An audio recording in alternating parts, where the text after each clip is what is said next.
I'm Stephen Julander from Santa Fe Spirits, and here's your craft spirits and distilling tip of the week.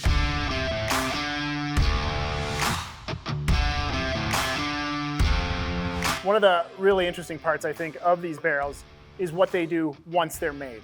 So these barrels are, when they're built, are like a tube. We don't have the heads on yet, and it gives the coopers time to char them. Char is one of the biggest parts of our aging process.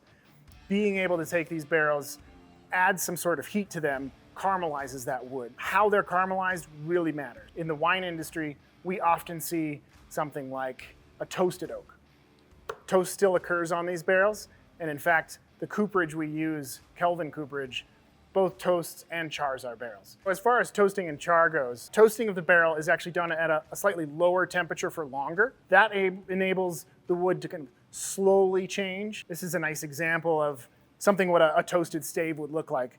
You're looking at a barrel that has still had activity with that heat directly upon that wood, changes the character of that wood, caramelizes that wood, takes those wood sugars and actually breaks them down and modifies them into something that when the alcohol moves through it, it's going to pull those sugars back out.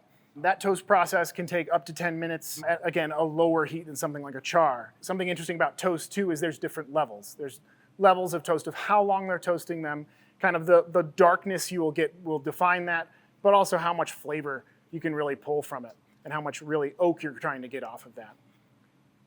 When we move something more into like a char is very interesting because much higher heat, and you get what you see here, a burn on the outside.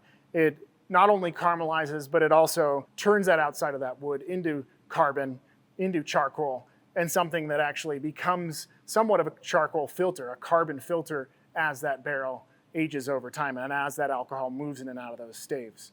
Again, something like this stave would be unique because this is actually kind of a lower char. This is likely a char 1 stave. Lower char, not as long on the flame. This stave, actually when we dumped it, that char kind of sloughs off of there as we're dumping the barrel. You can see some of that char that's built up still on the side of that barrel, and a good char 3 or 4 barrel will be almost completely covered in that char. We here at Santa Fe Spirits, we do a char 3 barrel from Kelvin, and they utilize both toasting techniques, so they toast the barrel first for a good amount of time, and then switch over to the charring process, which is that higher temperature as we mentioned. The unique thing about the barrels that we use from Kelvin actually uses an open flame, as they all do, except it also reutilizes some of that waste oak wood, and that's one of the reasons we really love these guys. They take a waste product, basically the drop off of when they're actually coopering that barrel. They're able to take that and use that wood to burn and char these barrels rather than using something like an open gas flame. We think that adds better flavor to the barrel, but it's less waste in the world, and that doesn't hurt.